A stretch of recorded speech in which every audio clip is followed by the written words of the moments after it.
Hello everyone, welcome to my channel business वाले। मैं सिर्फ आदित्य और आज की इस वीडियो में हम लोग बात करने वाले हैं फिजिकल एजुकेशन को लेकर और इसका पूरा ओवरव्यू लेंगे वन शॉट में। मतलब कि इस पूरे जितने भी चैप्टर्स हैं उनको ऊपर ही ऊपर समझेंगे कि किस तरह से हम क्लियर करें और भी बहुत सारी चीज़ को क्लियर करेंगे फिजिकल एजुकेशन के बारे में। उससे पहले मैं आपको बता दूँ कि हमारे 1K सब्सक्राइबर पूरे हो चुके हैं और उसके लिए आप लोगों का बहुत बहुत शुक्रिया, बहुत बहुत थैंक यू, क्योंकि आप लोगों के सपोर्ट की वजह से मैं अभी तक यहाँ तक आया हूँ और आप लोगों के सपोर्ट के वजह से ही मैं आगे भी जाऊंगा। तो बहुत बहुत थैंक यू आप लोगों को। तो अब बात करते हैं कि हम बात फिजिकल एजुकेशन के बारे में हम लोग बात कर रहे हैं कि फिजिकल एजुकेशन में हमें पढ़ना क्या है। इसमें टोटल आपको 5 चैप्टर करने हैं, ठीक है। तो मैं आपको ये बता दूं कि आपकी एग्जाम 7 तारीख को है और 6 तारीख को मैं आपके लिए ना एक बहुत ही अच्छा फिजिकल एजुकेशन का पूरा टेस्ट बनाकर ला रहा हूँ। हो सके तो मैं लाइव आऊँगा, अगर लाइव नहीं भी आ पाया तो आपके वीडियोज आ जाएंगे टेस्ट वाले और उस पर आप टेस्ट देख लेना, टेस्ट दे देना और आप आराम से एकदम क्लियर कर लोगे फिजिकल एजुकेशन को अगर वो टेस्ट दे देते हो तो आप इस वीडियो को अच्छे से समझ लो। उसके बाद लोग क्या करेंगे, टेस्ट वाले सीन को भी अच्छे से कवर करेंगे, ठीक है। तो अब बात करते हैं कि सबसे इसमें हमें कितना चैप्टर पढ़ना है। तो टोटल है 5 चैप्टर, ठीक है। चैप्टर नंबर 1, चैप्टर नंबर 2, 5, 6 और 8 ये चैप्टर आपको क्लियर करने हैं फिजिकल एजुकेशन के टर्म 1 में। आपके 35 मार्क्स के एग्जाम होने वाले हैं, ये चीज क्लियर रखना। दूसरा चीज की प्लानिंग इन स्पोर्ट्स, हमारा चैप्टर नंबर जो 1 है उसमें आपको क्या पढ़ना है। तो प्लानिंग का क्या मीनिंग होता है आप तो बिजनेस स्टडीज में भी पढ़ चुके होंगे अगर आप कॉमर्स के स्टूडेंट हो तो।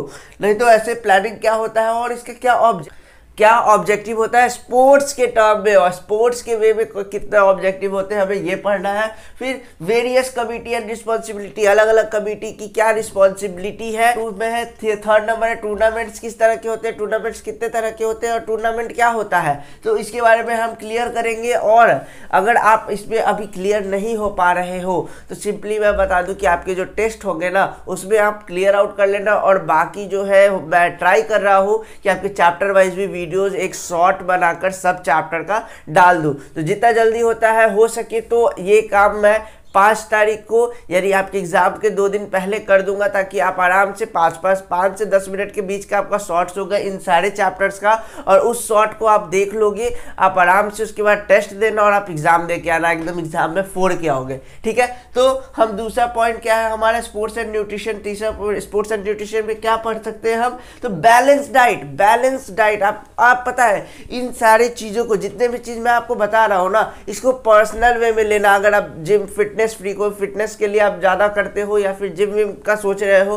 तो आप ये चीज़ सोचो ना कि जिम जाओगे तो आपको बैलेंस डाइट लेना है। तो किस तरह के बैलेंस डाइट लेना है, किस तरह के न्यूट्रिशन लेना है, किस तरह के न्यूट्रिशन आपको क्या करना है, nutrition and non nutrition components of diet, मतलब कि कौन सा न्यूट्रिशन कंपोनेंट है कौन non nutrition component of diet है वो हमें पता करना होगा। तो ये सब चीज़ हमें पता करना हमारे लिए भी बहुत ज़रूरी है, ठीक है। 3rd पॉइंट हमारा क्या है, ईटिंग फॉर वेट कंट्रोल। अगर हम बहुत ज़्यादा ओवरवेट हो रहे हैं या फिर बहुत ज़्यादा सूख गया है तो दोनों चीज़ को कंट्रोल करने के लिए कैसे हमको खाना है, किस तरह का खाना खाना है, ये आपका 3rd नंबर पॉइंट हम क्लियर करेंगे। फिर आते हैं 5 chapter child and women in sports, यानी कि विमेन जो है वो स्पोर्ट्स में क्या क्या करती हैं उसके बारे में भी जानना, उनको कैसे स्पोर्ट्स में आगे लाया जाए। पहला तो है motor and development and factor affecting it, ठीक है, कि क्या फैक्टर है जो उसको अफेक्ट कर रहा है। दूसरा चीज़ है कि एक्सरसाइज गाइडेड एंड डिफरेंट, अब अलग अलग स्टेज पे किस तरह के एक्सरसाइज आपको करने हैं वो हमें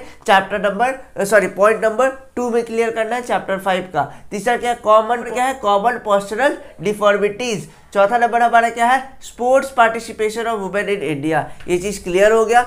अब हम लोग बात करते हैं chapter number 6, test and measurement in sports. Fitness test जो है वो 50 मीटर स्टैंडिंग स्टार्ट टेस्ट, इस तरह के बहुत सारे टेस्ट हैं जिसके बारे में आपको चैप्टर नंबर 6 में पढ़ना है और वो मैं क्लियर करूंगा 1 शॉट में, ठीक है। ये जो है प्लीज वीडियो को छोड़ना मत क्योंकि ये जो है ओवरव्यू दे रहा हूँ, इससे आपको पता चल जाएगा कि आपके चैप्टर्स में क्या क्या है। तो आप कुछ तो लिख के आओगे ना, उसके बाद फिर हम लोग जो शॉर्ट्स करेंगे चैप्टर्स के वो शॉर्ट्स क्लियर करके और फिर हम लोग क्या करेंगे पता है, शॉर्ट्स क्लियर करेंगे और उसके बाद उसके ऑब्जेक्टिव यानी एमसीक्यू बेस्ड मैं क्वेश्चन निकालूंगा और उस क्वेश्चन पे हम लोग पढ़ेंगे, क्वेश्चन को कंप्लीट करेंगे और एग्जाम में 4 के आएंगे, एकदम अपना बेस्ट दे के आएंगे, ठीक है। ये टेंशन कभी मत लेना कि अभी तक कुछ नहीं किया। अरे अभी तक कुछ नहीं किया, अभी तो कर सकते हो ना, बस अभी का टाइम है, अभी करो बस। मैं और कुछ नहीं जानता कि अभी तक क्या कर रहे थे क्या नहीं कर रहे थे, मेरे को उससे कोई मतलब नहीं है। अभी उठे हो, अभी काम करना स्टार्ट कर दो। अब बात करते हैं हमारा चैप्टर नंबर 8 जो है और लास्ट चैप्टर है biomechanics and sports. Biomechanics and sports में क्या है, इसका मीनिंग क्या होगा, ठीक है, और इसका इंपॉर्टेंस क्या है। किसी भी चैप्टर के बारे में अगर आप जानना चाहते हो तो उसके पहले उसके बारे में और उसका क्या इंपॉर्टेंस होता है वो हमें जानना ज़्यादा ज़रूरी होता है। फिर इसके कितने टाइप्स है, टाइप्स ऑफ मूवमेंट कितने हैं, यानी मूवमेंट के बारे में भी हमें पढ़ना है, ठीक है। फिर Newton law of motion and its application in sports, यानी ये बाबा यहाँ भी नहीं छोड़ रहा है, तो हमें क्या इनका लॉ पढ़ना है मोशन का, और क्या करना है, क्या एप्लीकेशन है स्पोर्ट्स में, इन चीज़ को क्लियर करना है और इस सारे चैप्टर को कवर कर लेना है। तो ये चीज़ क्लियर हो गया कि आपके चैप्टर के ओवरव्यू आपको मिल गए। 35 मार्क्स के आपके एग्जाम हो गए फिजिकल एजुकेशन के, और ये चैप्टर जो है बहुत ही ईजी है। तो इसके जो शॉर्ट्स वीडियो है मैं 5 तारीख को अपलोड कर दूंगा। 6 को आप इसके क्वेश्चन सारे क्लियर करवा दूंगा, और 7 को आप एग्जाम में फोड़ के आना। और 7 को भी बोल रहा हूँ, 6 को भी मैं ये बोल रहा हूँ कि 6 को आपको 6 बजे शाम से पहले आपका फिजिकल एजुकेशन कंप्लीट रहेगा और आपको किसी भी चीज़ के बारे में सोचने की ज़रूरत नहीं होगी। चलो तो मिलते हैं नेक्स्ट वीडियो में, और अभी तक सब्सक्राइब नहीं करा तो सब्सक्राइब कर लो, नोटिफिकेशन आइकन को क्लिक कर लेना ताकि आपकी जो वीडियोज़ है उसकी नोटिफिकेशन आपको मिल जाए और आप जो है अपने एग्जाम में फोड़ के आओ। तो मिलते हैं नेक्स्ट वीडियो में, तब तक के लिए अपना ध्यान रखो।